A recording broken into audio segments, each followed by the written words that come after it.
Hi, today from LA. Today we will analyze the saying, sky is the limit.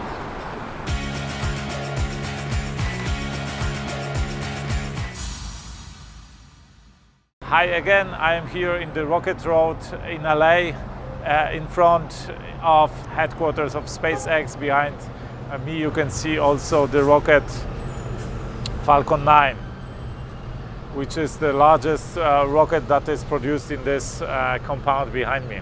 Sky is the limit.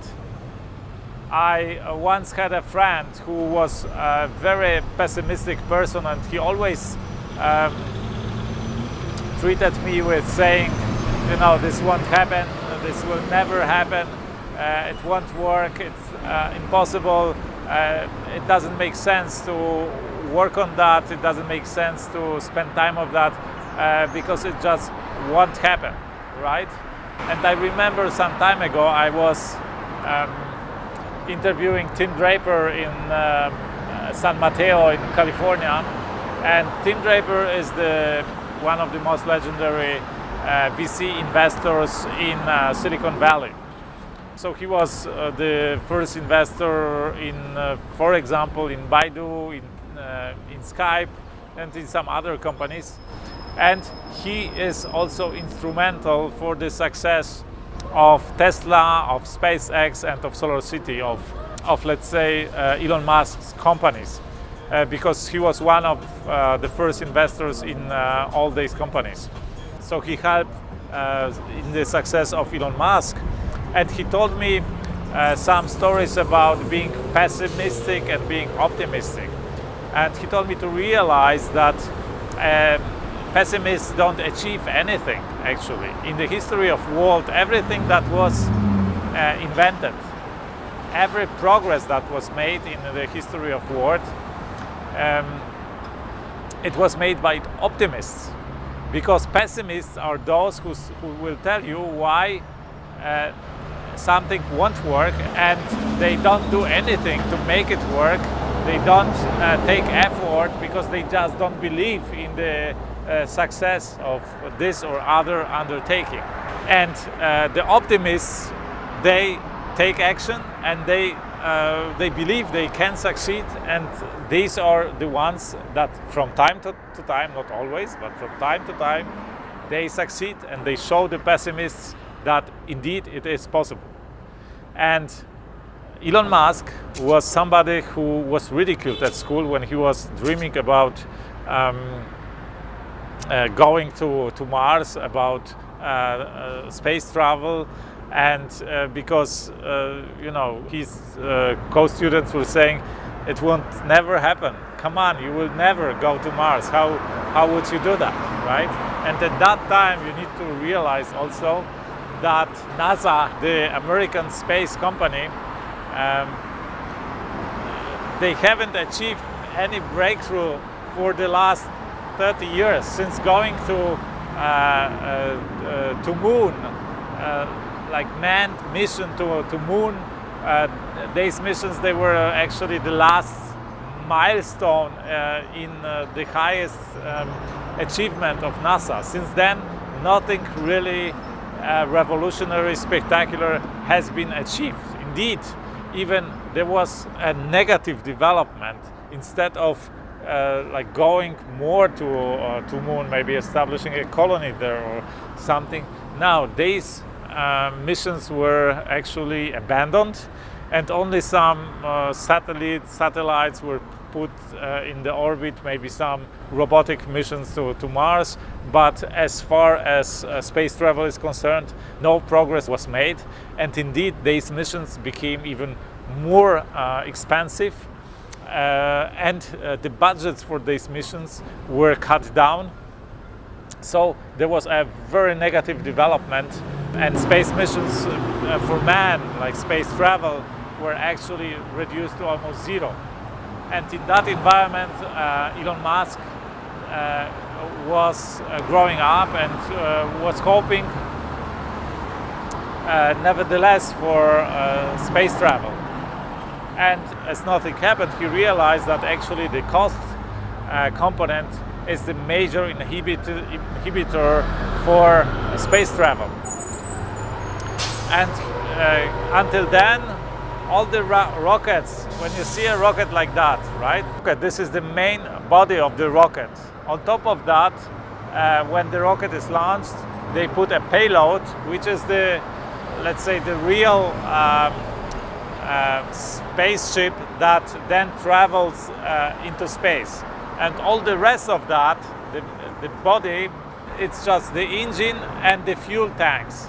And these parts, the main cost factor, so to say, they were destroyed. They either burned in the atmosphere or they fall down on the earth, and they just were wasted, right?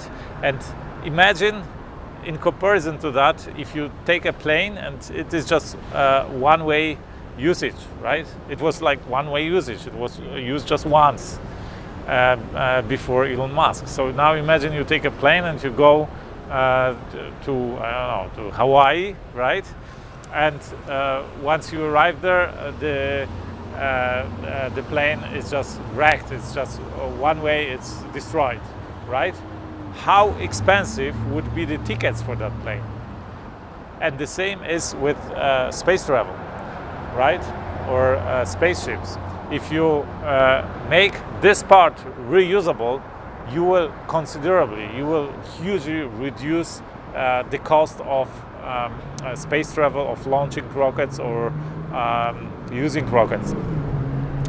And this is what Elon Musk set to do, and his aim, his goal was to reduce the cost of launching rocket by the factor of 100.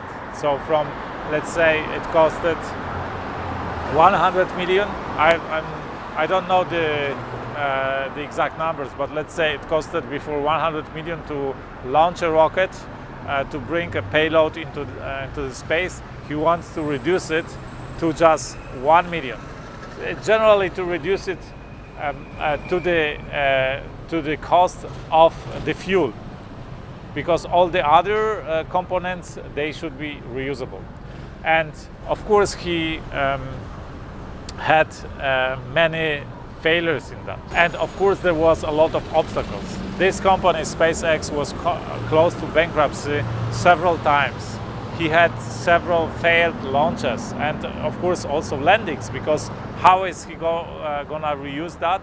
He just lands the rocket back on after it is used, after the fuel is used, and the rocket is, or the main body is detached for the payload. When payload goes into the space, then the rocket falls down on Earth and lands on back as it started without being destroyed, and can be reused then for the next flight. So this is the philosophy of SpaceX, and with that philosophy and with that technology, SpaceX was able to reduce the cost of launching a rocket considerably. It became now one of the major players in the space industry. And of course, the long-time vision of Elon Musk is to go to Mars. And when he was ridiculed at school about his dreams of space travel, he came home and every day he was depressed. But the next day, he didn't give up on his dreams. He is an optimist, and look what he achieved. And now, today, nobody laughs anymore about his dreams about going to Mars. He achieved so much, not only with this company, but also with Tesla and with SolarCity, that probably he is one of the few people who is believed to fulfill his vision, right? If anybody in the world right now could fulfill this vision, then it is him. And now coming back to the topic, sky is the limit. There are some optimists and they say sky is the limit, meaning you can do everything, you can achieve everything, only sky is the limit. But I know a guy who will be in my book. He's a billionaire, his name is Naveen Jain, and this guy says, don't tell me sky is the limit. because for me, sky isn't the limit. I'm gonna mine the moon. Yes, this guy is building a spaceship and is going to go to the moon and take some material from the moon and bring it back to Earth. He will be the fourth superpower after USA, Russia and India to actually land on the moon, and he will bring back some material from the moon. And in the future, the long-term vision is that he wants to mine precious materials from the moon and bring it to Earth, right? So how crazy is this? He is one of the biggest, greatest optimists I know in the world, and he will be part of the book I am writing right now. So, if you are optimist, believe you can achieve it, you can do it, and keep in mind only optimists can actually make any progress and do something for the future of the world. So I invite you to comment on that video. What is your perspective? What are your thoughts? What are maybe the limiting beliefs you hear from your friends, from your surrounding, and how do you cope with them? What do you do with them? Please leave a comment and share this video with your loved ones, with your friends. They will surely appreciate that. They will thank you in the future. And use your Twitter, use your Facebook, provide a quote from this video or maybe your comment, and don't forget to use the hashtag the $1 billion secret. I talk here a lot about how the most successful entrepreneurs in the world think and act, how the self-made billionaires in our world think and act. I talk also about doing the impossible and about my investments in cryptocurrencies. That's it from LA, from the Rocket Road, from the SpaceX headquarters. I wish you a fantastic day. Let's do something extraordinary today.